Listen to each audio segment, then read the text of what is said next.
My name's George Carissi. I am one of the co-founders of the Houston Mergers and Acquisitions Forum. One of my other co-founders, Mike Dalkey, is here. Mike, give a wave. Thank you, Mike, for everything that you've done for the forum. We're pleased that everybody's here. We have a capacity crowd. That's great. We have a great speaker. Looking forward to everything that he has to say. We have a little bit of housekeeping. One of those things is the M&A Forum is 20 years old. Maybe that just makes a couple of us, me and Dalkey anyway, old. The purpose of the M&A Forum was to serve and address middle market deal flow, okay? Service providers, buy side, sell side folks. So we identified a niche in the market that we thought needed addressing. What our differentiators, if there are some, is that we focus on servant leadership and pay it forward network. So the idea is look around this room, see who you don't know, who you need to meet, who you'd like to meet them. Houston, from my perspective, is the most altruistic business city in the universe. And so everybody here knows what I'm talking about. And if you can make a connection for somebody else, do it. Okay? That's important. That's one of the founding principles for the forum. Servant leadership, net weeding. That's our illustrious board. A lot of really attractive, very talented people. If you were a board member, if you could stand up and give a wave. Thank you, everyone on the board. If you have questions, ask these folks. Okay, they will quite happily address any kind of questions you have, questions about membership, sponsorship, and we'll talk about those a little bit in greater detail. If you want a connection, they will be happy to point you in the right direction and will help the net weaving aspect of M&A here. Every group relies heavily on its sponsors. Do we have platinum sponsors here? Any platinum sponsors? Again, reach out to all these folks. BCFO, Encore, Venture, Triad, Milton & Milton. My law firm is the legacy sponsor, which again just means we were here on day one. So thank you to our sponsors because our event and our programming is dependent significantly on our sponsors' contribution. We also have gold, silver sponsors. Thank you to those folks and those firms as well. Okay. Do we have any first timers here today? Okay, guys, stand up so everybody can see you. Okay, you don't have to spin around or anything, but look around the room. First timers, long timers, reach out. First timers, right? That's part of our mission is make sure everybody's connected. Everybody had a good experience here from a networking perspective. Y'all can be seated. Thank you very much for being here. We're genuinely glad to have you. Hope that you see value in the forum in our presentation and we'll come back again. Again, reach out to our board members if you have questions. Once an anomaly, twice a coincidence, three times is a pattern. So we look forward to seeing you at future events. Gretchen, pass the baton. Yeah, so I would like to welcome Jason Rory from Triad to Hossack. I'm going to let him do the rest. All right, thank you, Gretchen. Hey, everybody. Good morning. I'll try to keep this short. Thank you, George. Thanks for having me as a sponsor and giving me a few minutes to talk about myself and my company. So my name is Jason Rory, the founder of Triad InfoSec. We're a cybersecurity company, and we live by one motto, and that means financial risk is a financial decision, not an IT problem. So we educate our clients on three things. Organizational risk assessments when it comes to cyber. Because again, cyber is an organizational problem, not just the IT team's worry. Second is risk quantification. So we have tools to where we can assess the risk when we do our organizational risk assessments, identify those gaps, and then put a dollar figure to what a breach may actually cost someone. And then third is cyber compliance. So we work to keep the regulators off your back. If you have to do FINRA, SEC Reg SP reporting, FTC safeguard rule, we work to keep everybody inside of those guardrails. So a little bit more about the organizational risk assessment and why I specifically call it the organizational risk assessment, because we all know IT is the main source of risk, the IT systems. But what a lot of organizations don't realize or potentially ignore is that cyber risk can linger in legal. It can linger in HR processes, onboarding, offboarding. It can linger in your accounting processes with payment validation, things like that. And then the most important, where I see most organizations make the biggest mistake, is lack of visibility and involvement from senior leadership. So we work to expose all of those gaps, then put a dollar figure to it by running various simulations. Now that we have over a decade of cyber insurance claim data, breach reports from big boys like Verizon, IBM, we can run Monte Carlo simulations against all this data for our clients to say, you specifically and the makeup of your organization, if you get hit with ransomware, it could potentially cost you $3 million. So then our job is to manage or help you manage that risk, to then lower that number to something that's acceptable, and then work with friends like Jason and mine to do risk transfer strategies by having the proper cyber insurance in place. So that's our biggest thing, is protecting those organizations. Because I just sat with a client yesterday, a fairly large manufacturing company, and we were going through some compliance preparation for them, and they were telling me, since they're a pretty new client of mine, that about 9 months ago, they actually had a ransomware attack that was successful, took all their systems down. Now, the IT company that they outsourced their IT did an amazing job. They had the backup solution in place. They had the cloud backups. This company didn't have to pay the ransom. They didn't lose one single file from any of their systems. They were able to restore 100% of operations, but there was a problem.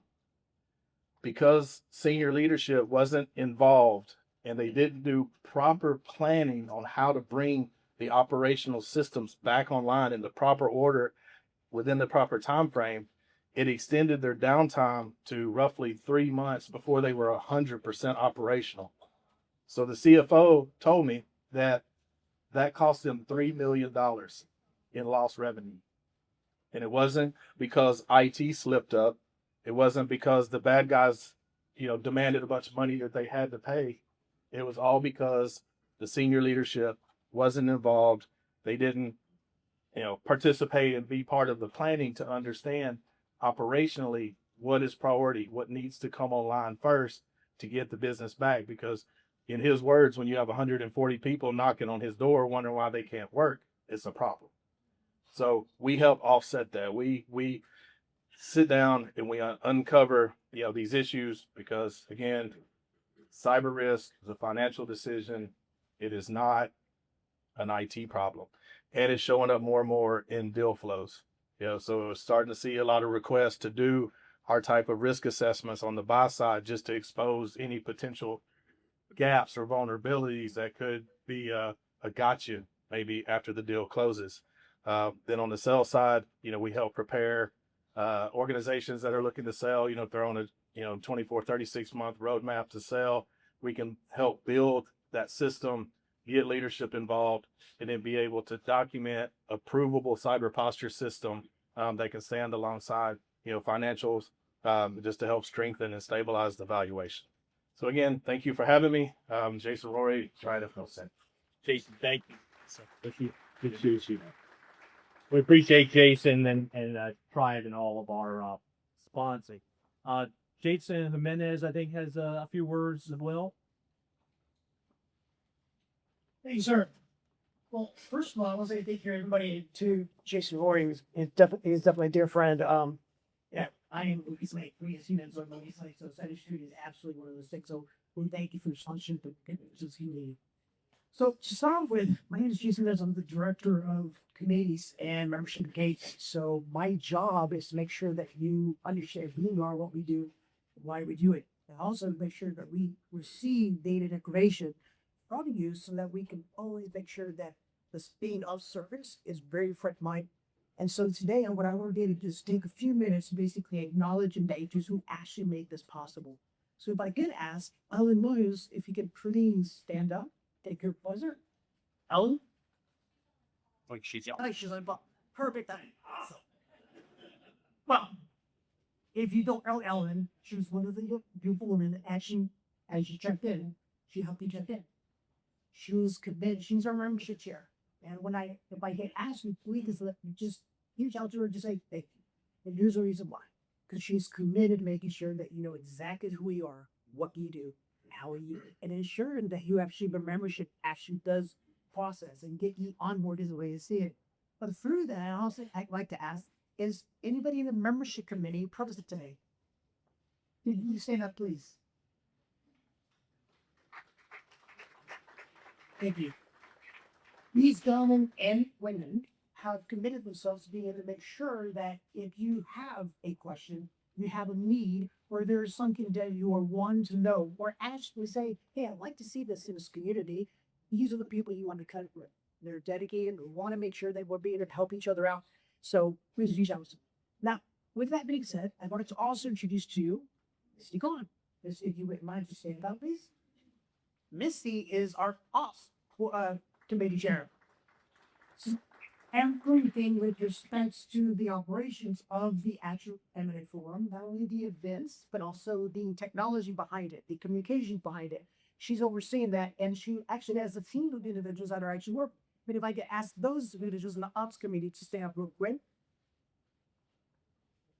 And if you don't mind, just acknowledge me now. Thank you. Thank you, David, for it all. Now, with that being said, the very last thing I'm going to say is this.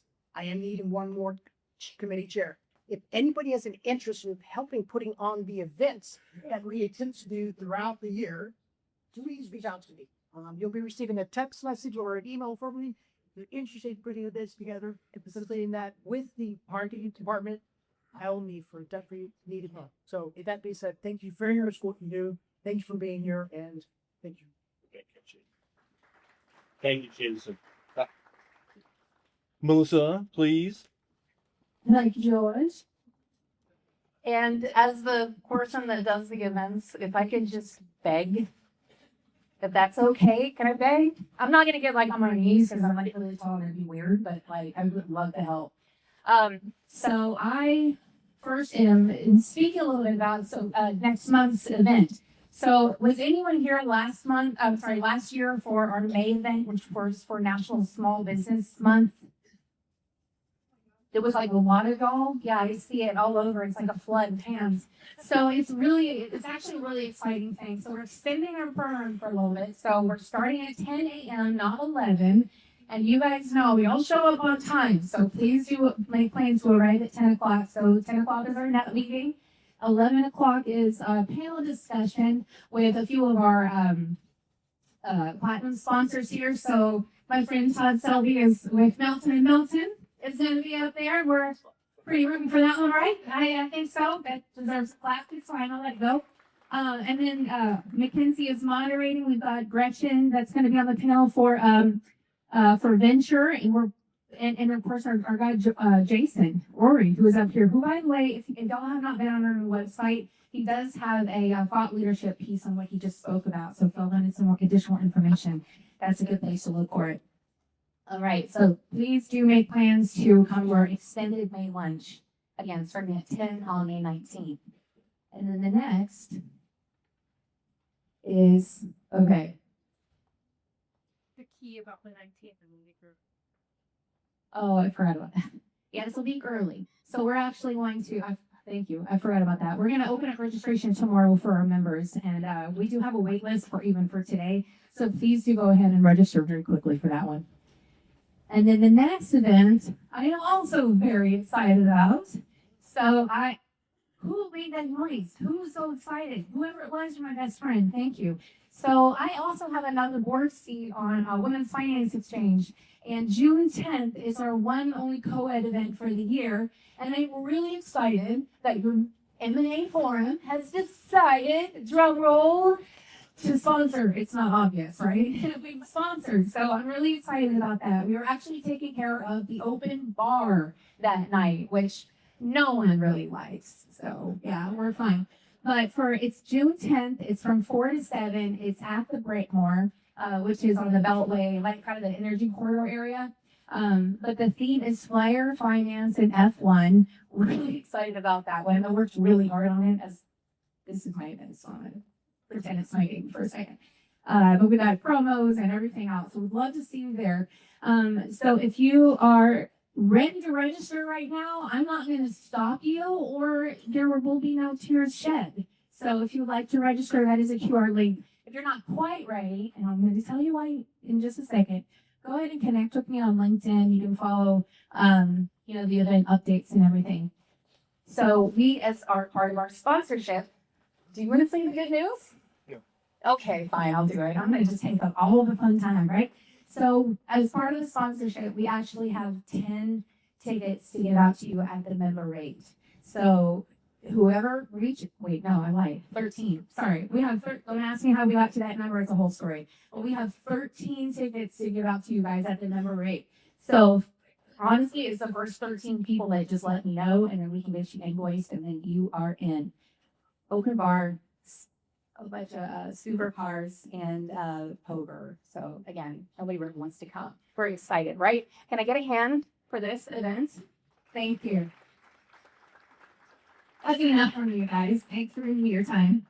And thank you, Melissa, and thank you, Jason, for your continued support and a lot of great events. I don't think there's any other business.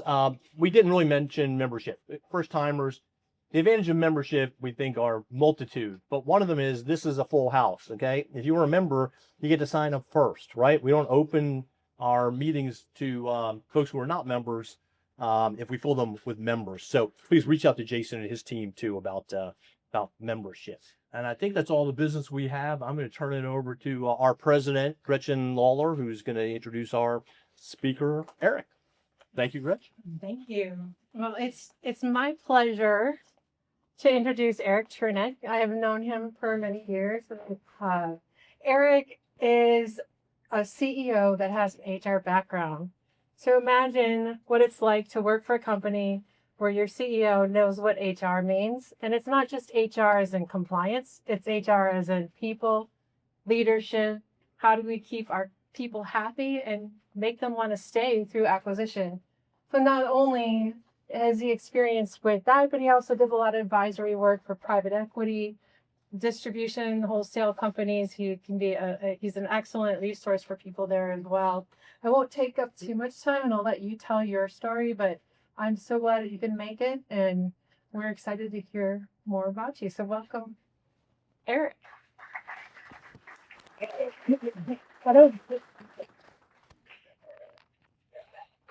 Sorry. I could start calling jokes if you like. So, Sorry about that. actually, I'm really terrible at jokes. All right, Gretchen. We're good. Okay, we're good, I think. All right. I'm a little old school, so I don't have my iPhone, and my AI has not written my stuff, so I have a couple notes here. But why am I in front of you today? So I know private equity is the topic, and so I can tell you over the last 15 years, I've played with 3 different private equity firms, TPG and their industrial practice. I was in the truck parts space for a little while. Luther King Capital Management out in Fort Worth, Texas. They asked me to run I'll tell the little story of how I started working with them over the last 6 years. And then the last year or so, I've been working with Platte River Equity out of Denver, Colorado. Over the last 7 years, we grew up a company that was about 10 million in size, 35 people, negative EBITDA, to about 18 times larger, making money, and we exited last year with about a 13.5 multiple. I've recently transitioned out of the business and left a nice succession plan in place, and now I'm doing some board work in the PE space. Gretchen and I, got to meet each other a few years ago as we were looking at outsourcing our human resources. And as Gretchen knows, early on, I was pretty challenging or rigorous in terms of what we were looking for, because I do come from the HR space. I'm somewhat of an eclectic CEO that I started my career in HR, organizations, and so forth. So it's Gretchen and I share a passion for people as such a strategic asset for any business. So if you're here today to hear me talk about value creation and all the PE models that's the easy stuff, I think. I think the hard stuff is figuring out the people side of how do you make organizations work, and how do you really drive engagement and create that culture that lives beyond, a bolt-on acquisition, and how do you, integrate those acquisitions into the bigger picture, bigger story to really let your people add value. Okay. So if I give you a little more context for my background, I'll take you back to, I'm 14 years old. I'm growing up in New York City. My parents are trying to tell my sister and I, we're going to buy a bungalow on the beach in New Jersey, on the Jersey Shore. So I'm a 14-year-old kid. I'm boogie boarding. I'm playing volleyball on the beach. At the end of the weekend, my parents say, "Hey, Eric and Nina, we found a house. So let's go." We've been playing on the beach all weekend. We go to drive the street about a block and a half from the beach, a town called Ocean Grove, New Jersey, next to Asbury Park. And they showed this big 4-story Victorian house. And my sister and I say, "What the heck are you doing, Mom and Dad?" I said, "Well, we bought this big house. We're going to turn it into a hotel, maybe a bed and breakfast." And my sister and I are looking at each other, what's going on? And my parents both had full-time jobs. I asked my mom, who's going to run this place? And she pointed at me. And so at age 15, I was my first CEO gig at age 15. My parents would go to work on their day job, Monday through Friday. Friday night, they would come to the shore, ask how the business is doing, and they'd leave on either Sunday night or Monday morning back to their jobs. And so I learned by making tons of mistakes. So think about a 15-year-old kid. What does he know about customer service, customer delight? Nothing. I put out frozen muffins, instant coffee. The guests, gave me a hard time. And eventually I learned from our customers, our guests, I need to percolate coffee. I need to go get to the bakery and get some more expensive muffins and stuff, so that I could get them to come back year after year. I would argue with my mother about antiques that she would buy for the rooms, because it wasn't in our budget. And so she would buy some antiques, sneak it into a room, get a guest to compliment it, and then I would, then I'd have to keep the budget discrepancy, the antique. So I learned that early on. I went to school and learned about organizational behavior. So I did study, sociology, and really was interested in how do you motivate people? How do you drive, teams of people? So I started my career as a consultant. A number of years consulting to companies like Apple and Disney, Starbucks. I had to figure out how much to pay Howard Schultz. He didn't like what I recommended. Eventually I figured out, I've spent a bunch of years in human resources. I'm getting pigeonholed as just the people person. And I love to think about how do you grow a business. And I think back to my Jersey Shore, bed and breakfast days of how I scaled up the business there over 8 years. So I'm back to business school. And then I looked for companies that had general management programs. So I spent a lot of years at a company called Grainger, a big industrial distribution company. From marketing to customer service to sales to strategy. I looked for all the kind of roles that were not HR. I already had that in my toolbox. I wanted to build my general management toolbox. But I leaned on my people philosophies all the time in everything I do. And I'm sure many of you do, and you see in your companies how the people and the engagement and the culture really can drive some things. So I was building my toolbox over a number of years. I worked at Grainger. I worked at an aviation supply and logistics company, a truck parts company, HVAC company up in Dallas called Lennox. And then, my first experience in private equity was with the truck parts company, and that was TPG owned. I was not the CEO at the time, but I was learning about all the different levers that private equity looks for. And I would try to, integrate some of my people strategies and my integration strategies as we were acquiring companies. But I didn't have, free reign, I guess. And sometimes I felt like I had two CEOs, my TPG advisor partner and the CEO, the guy that hired me. So sometimes my head was spinning, trying to manage, two sets of strategies. Fast forward a few years, I bumped into Luther King. They owned a company here in Houston called Relevant Solutions. It's now Relevant Industrial. So an industrial distribution company that plays in the in the building automation and control space, a lot in the industrial, oil and gas, and others. And there was one small division at Relevant that was commercial buildings. One of their 5 divisions, that was the division that was struggling, not making any money. They came to me and said, Eric, help us figure out what to do with this division. Should we sell it? Should we close it? Should we invest in it? As I dug in and found out that there was a nice value proposition there, I told Luther King, I think if we focus on it, if we build it up, there's a nice platform here that we can build organically. We can build through acquisition. They liked that idea. They asked me to be CEO. And then we were off to the races. So that was 2019. They didn't have much vision. So my starting point was just to learn and listen from our teammates. And the experts had been in the industry. There was one guy in the industry that had been there 45 years. He had sold his company to a predecessor to Luther King, but it was kind of a flailing division with no real vision and strategy. My recommendation to the board was, let's do some things organically, let's acquire some companies, and let's see what we can build, if we can build up a platform. The journey I had along the way here was, really, thinking about the value proposition we had, understanding what our customer needs were, what our suppliers, how we were partnering with our suppliers. I learned early on in distribution that the field is king. So it's the sales people, it's the customer service people, it's the technical people. The back office should support the field, should support our customers. So, early on, as part of our kind of strategy as a business, we resisted calling ourselves headquarters, corporate, back office. We renamed ourselves the Field Support Office, FSO.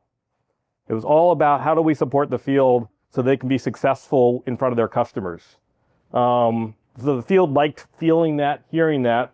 And so I was part of the FSO as CEO. My CFO was, our head of marketing, head of IT, and so forth. We were all there to support the field.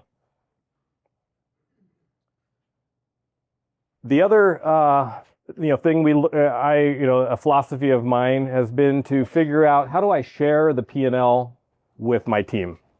So sure, the buck stops with me and the board looks to me as a CEO, but I was always looking for mini CEOs around the business who could run their, most distribution is geography based.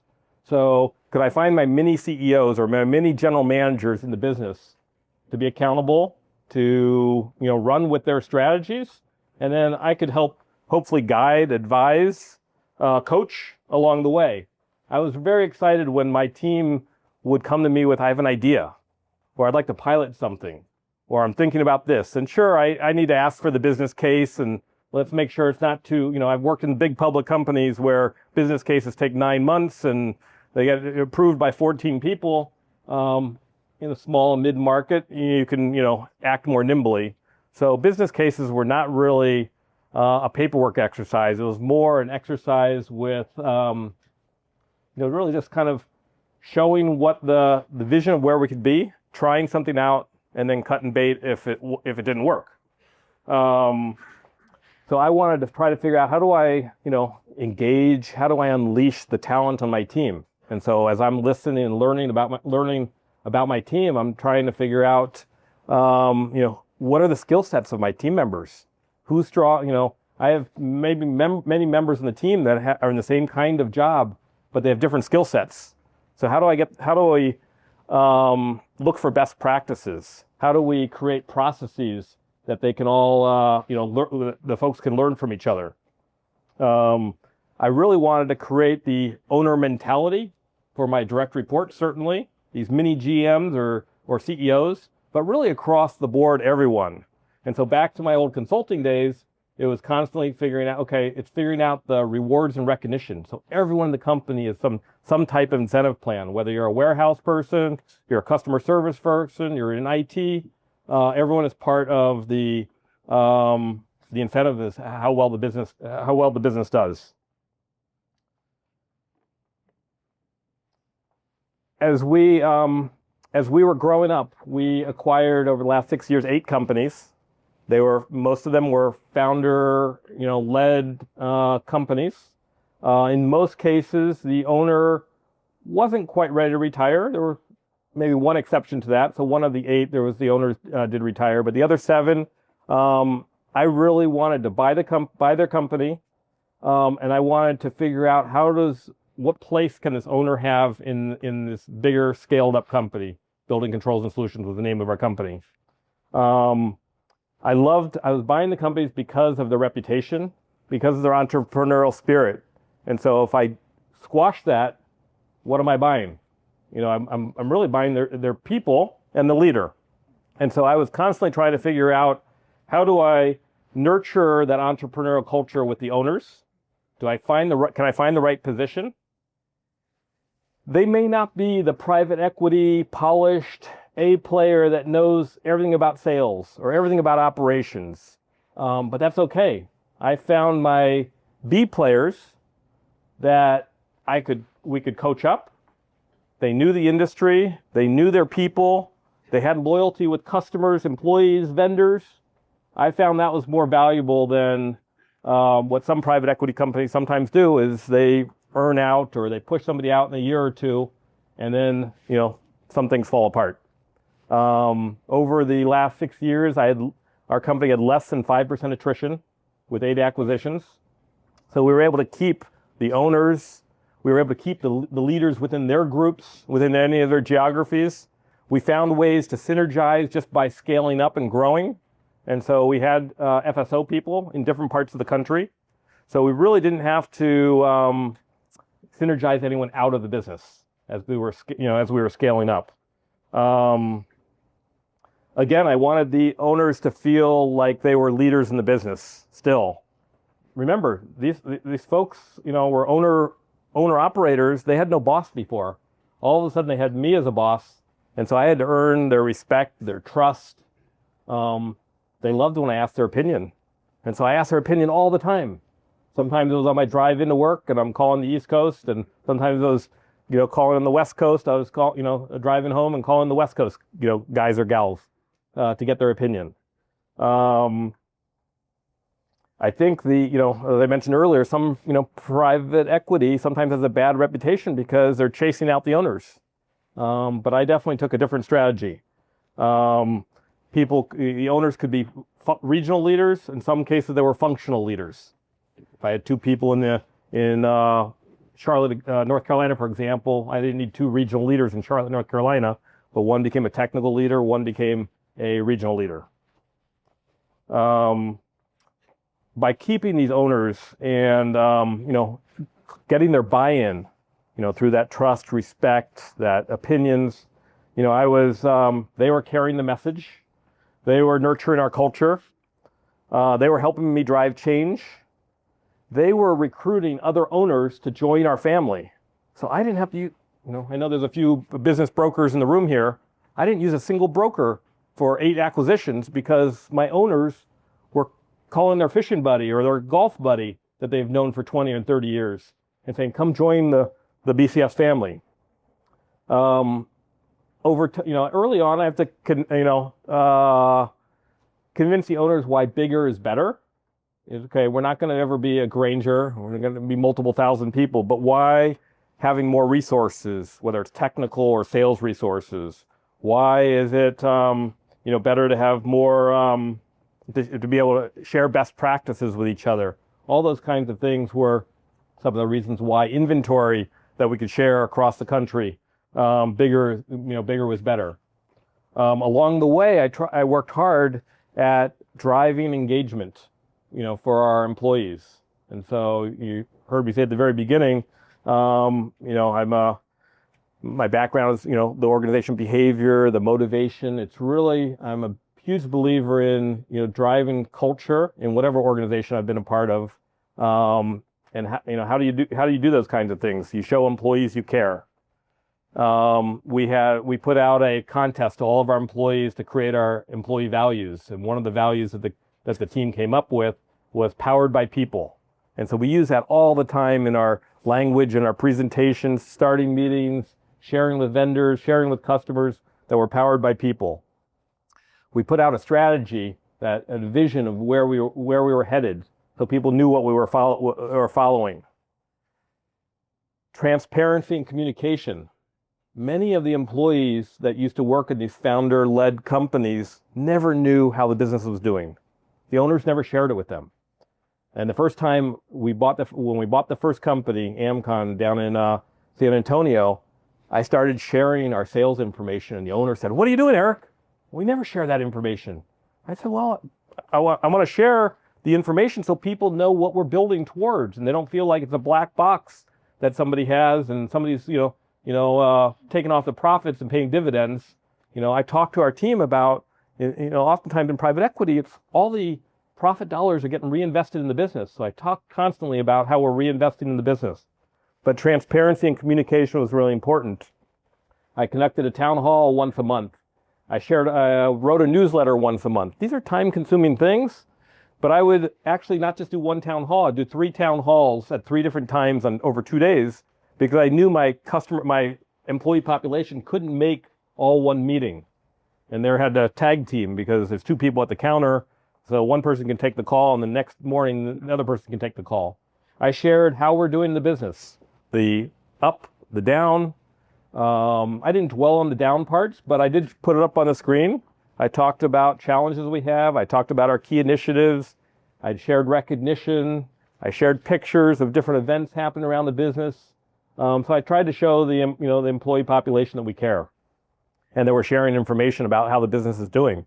So it's not just the soft side of just sharing pictures of events, but which regions are above plan and which regions are below plan. I shared that kind of information. I traveled a fair amount. Oh, let me go back to town halls, newsletters. I learned many years ago, different people learn in different ways and like to be communicated in different ways. Some people are very good with a town hall format and hearing a story. Some people like to read it and not, watch and listen to it. Other people liked the one-on-one conversations. So I did a lot of travel. We went from 3 locations to 24 locations in the United States and Canada. And I spent a lot of time in airports and on planes because I needed to be in front of our employees. When I went out into the field, believe it or not, I didn't spend much time with customers. I spent 80% of my time with our employees. I trusted them to do the right thing in front of customers. Let's see. I mentioned earlier best practices. I'm a big believer in, finding best practices and sharing them and replicating them. We don't need to reinvent the wheel in Boston when Minnesota's already doing it well and San Antonio's doing something good. Well, Utah should hear about it. So a lot of best practice sharing. Did a lot of recognition in these meetings, whether it's town hall or newsletters. So if we created in one of our employee surveys, there was talks about recognition. I said, well, we had a committee, and the committee came up with, let's create an award called the Above and Beyond Award. Peers can recognize peers. And each month I would reach out for it. So I didn't have my HR leader reach out for it. I was CEO reaching out for stories from people. There was a gift card associated with it, but the bigger part was there was recognition that people were given at these town hall meetings where I would read the story, where Sally helped this customer, came in on Saturday morning because the customer needed something that she learned about on Friday night, or this team member in Utah was helping that team member in Houston solve a problem. So a lot of recognition as part of the stories. Ultimately, it all came down to customer focus. How are we helping the customer? When I think about the private equity space, sometimes we talked about value creation, and now I'm talking about the people side. But also think about my sample size is 3. I admit, but there's different styles of private equity companies play. Some are very hands-on, and it's speed to making a change. There's risk associated with that sometimes too, because as I mentioned earlier with my TPG story, I was an employee in the company and I felt like I had 2 CEOs. So there was confusion, even though TPG thought they were making decisions and moving faster than our CEO wanted to move. Then there's other approaches, and Luther King, who I worked with in more recently over the last 6 years or so, they trusted me as a CEO. They trusted our leadership group. It provided some leader clarity to the employee workforce. I was able to drive engagement. My board of directors, the PE firm and some operating executives, would give me advice and counsel, but it wasn't, a gap closure meeting every meeting. I will say, the strategy was some of the, the easy part, market expansion strategies. I felt comfortable with my team that were experts in the industry. I felt comfortable I could guide it with some of my past experiences. The hard part, or where I probably spent 50% of my time, was on the people, the culture, the engagement. Every year we measured ourselves. We did an employee, a survey. It started out with a 40-question survey, and ultimately, I think it was G&A Partners, Gretchen's team, suggested you can get the same accomplishment of a employee survey with 2 questions. One, would you recommend, working for BCS, our company? And 2, the second question was why?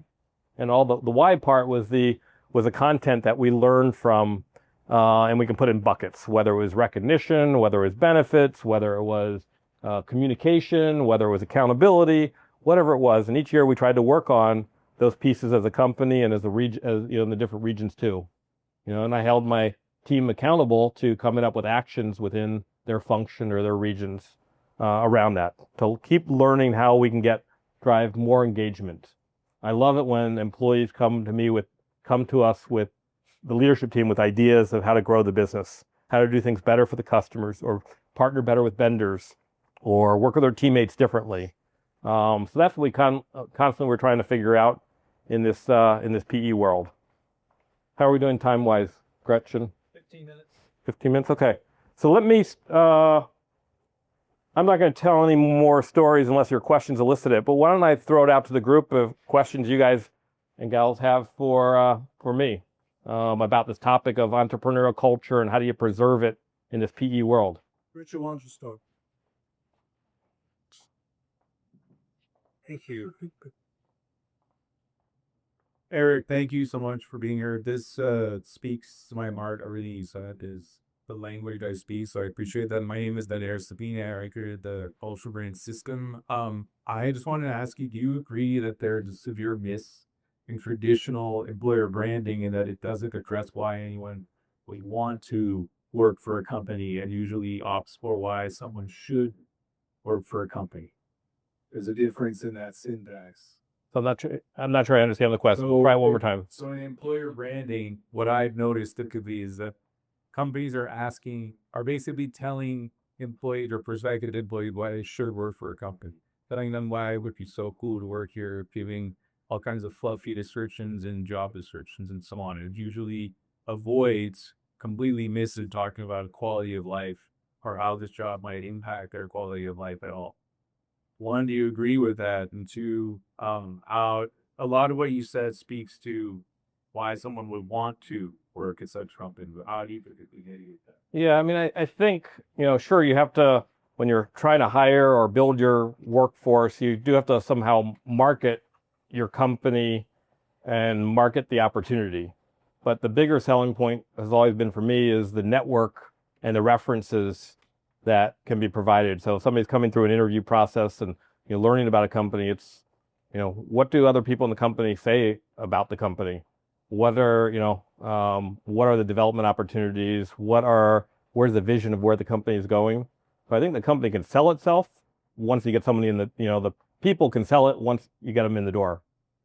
But I understand what you're saying about that challenge that the companies face.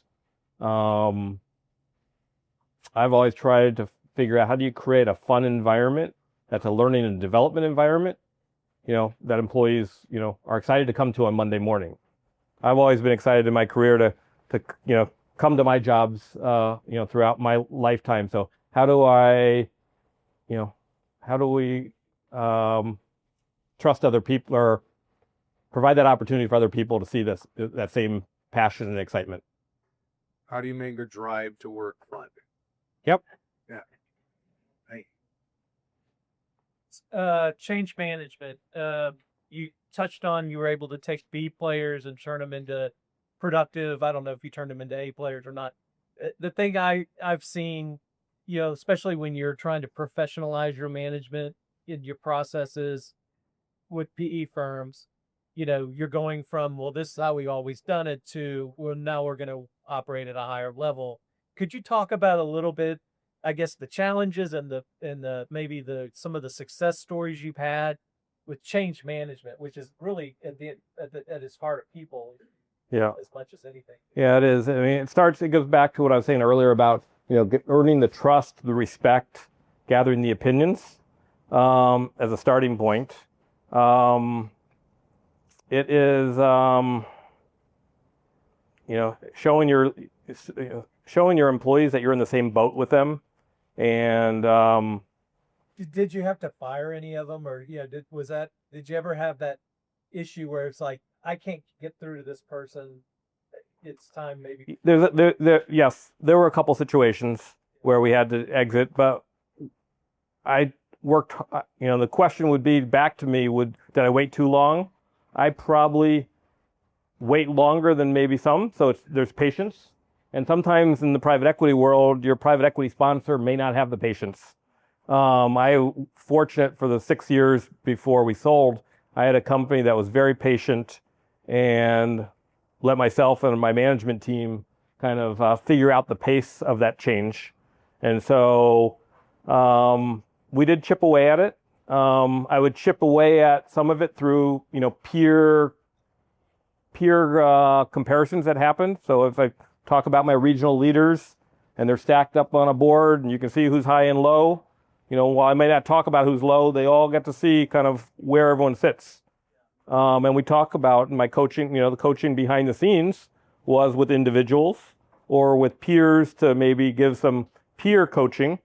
So I'd chip away at it. I probably lasted longer with a couple individuals than maybe an aggressive PE company would have liked. But I think in a couple cases I was able to really turn around some people by having some of that patience. If you're trying to sell in the next year, you may not have that patience. But if you're selling 4 or 5, 6 years down the road, you should be able to, to coach and work through it.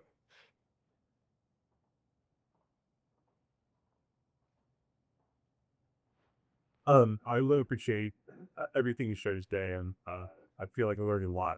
One of the things that I was thinking about is small businesses. You work at small businesses, so small businesses have really limited resources, and a lot of CEOs have a lot of things to manage, and in my experience, are primarily focused on either selling your service or products or delivering those services or products. How do you quantify the impact of taking care of your employees and creating like a better culture? Because clearly you were very, very focused on that. So how did you quantify that and justify that here in your mind, or quantify and justify that to your private equity firm? Yeah, so even though you hear me talk about people, I'm also very results oriented, and through my general management learning, training, having accountability, I'm constantly measuring the numbers. But then I'm also always looking for, okay, if I have leaders and they have their own mini P&Ls, you heard me talk about creating mini CEOs, we're going to look at those numbers, and then I'm going to ask the question periodically. Might ask more questions where there's a gap or there's the trend going the wrong direction. But I'm looking for gaps, I'm looking for trends, and then I'm asking my leadership team, what actions are you taking to turn that around? And it's not going to be an overnight action. It might take 2, 3, 4 months to turn things around, but then we'll start to measure that actions they're taking. Their actions could be, we're going to go after this new segment. We're going to try to win back some customers. We're going to work more with this supplier, whatever it is. I'm looking for their actions, but I'm trusting them. I'm trusting that they are going to that they're going to turn things around. Back to the point earlier, if it too many months goes by and those actions are not getting some results, we're going to have to make a change. But I'm really going to look for them to come up with some actions. I'll share some resources. I'll share best practices. I'll point them in direction. But I'm going to trust them to run their part of the business that they're experts at. Okay? And I'm going to try not to be an expert for them other than a little bit of, maybe guidance and counsel. Okay. Cool. My vision. Perfect. Eric, one of the things that I noticed about a number of smaller companies, little market companies, try and get this question out. The transparency you talked about in number seems to be, for many leaders, so business owner leaders, a huge mountain you climb or a barrier to get past. And what I guess advice or what counsels would you give to people who are just hung up on not wanting to talk about the number? Get them past that, because I agree with you. It's very important that everybody has a stake in the business. Yeah, and I think a lot of business owners are worried about even any private companies worried about numbers falling into the wrong hands, falling into the customer's hands or the supplier's hands or competitors' hands. That might hurt with negotiations and so forth. With my P&L leaders, we had to share dollars and cents. But everywhere else, we mostly shared percentages. We created a plan, and then percent to plan. So as I communicated at town hall meetings down to the floor level, it was all about, we're at 88% to plan, we're at 104% to plan. Anything over 100 was in green. Other things maybe weren't color coded. But we shared information at a little bit more of a percent level. But then our incentive programs, were tied to percent to plan. So even a branch manager at one of our distribution centers that had a gross margin dollar plan, and he knew what his dollar plan was for his location, everything we talked about and communicated was percent to plan. And so that helped get a few people over the hurdle. And then I think once some of these leaders, these owners that had been, holding back the information, they saw all of a sudden that information was energizing their teammates more. And we got some very positive feedback. So it kind of helped me with my story of, we need to be more transparent. Yep.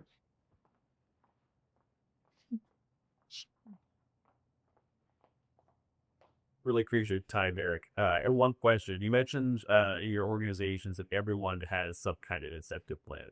Can you give some examples of those incentives, kind of from everywhere, top level employees, more entry level folks, for example? And what how did you approach kind of what we're coming down to, assuming you had not really accepted that structure of compensation?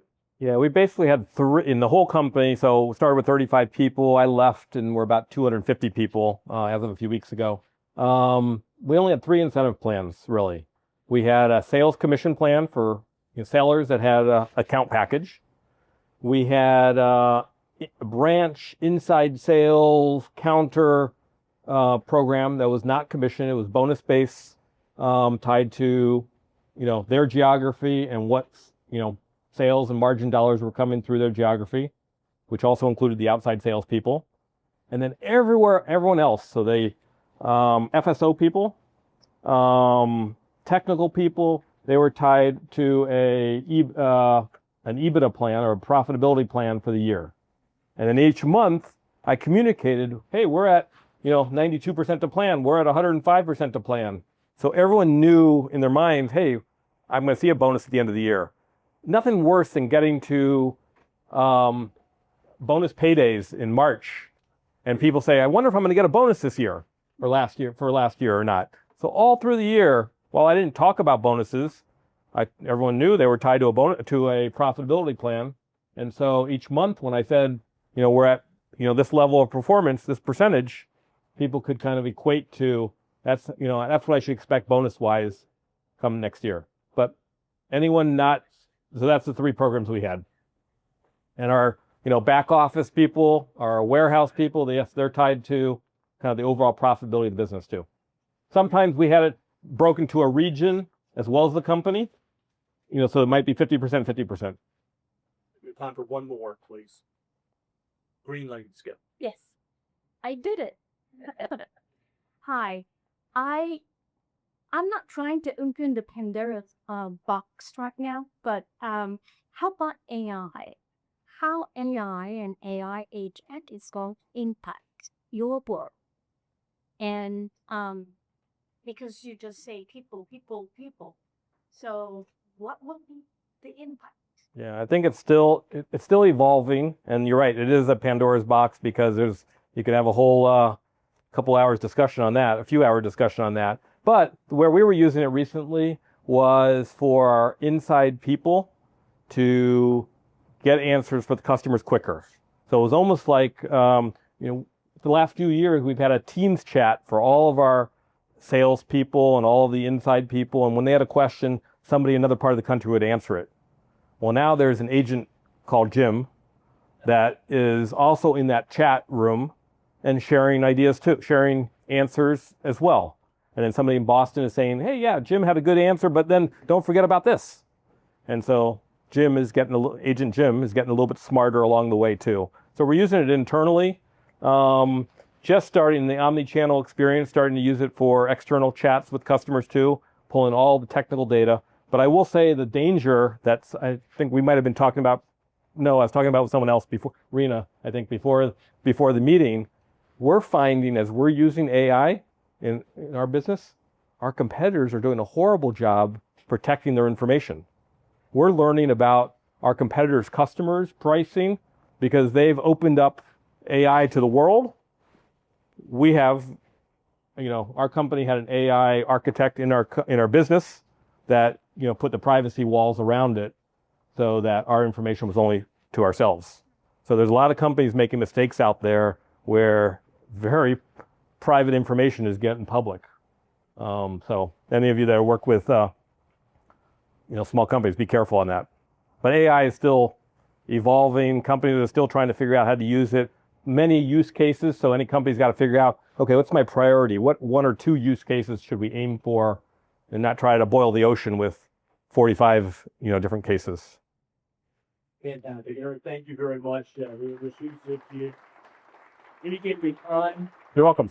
And hopefully Eric can stay around for a few minutes and visit. We'll take pictures. Want to get some pictures with you all. We always do a good job of welcoming our new members. I think I'm remiss if I don't give a quick shout out to some people who have been here for significant piece of the last 20 years. So maybe just give a wave. Brent and Victoria over there in the corner, and Mike and Jill. And you, Sazgar, had to leave. Bob had to leave. But thank you to those of you who've been around for a very long time. So we're glad to see you here as well.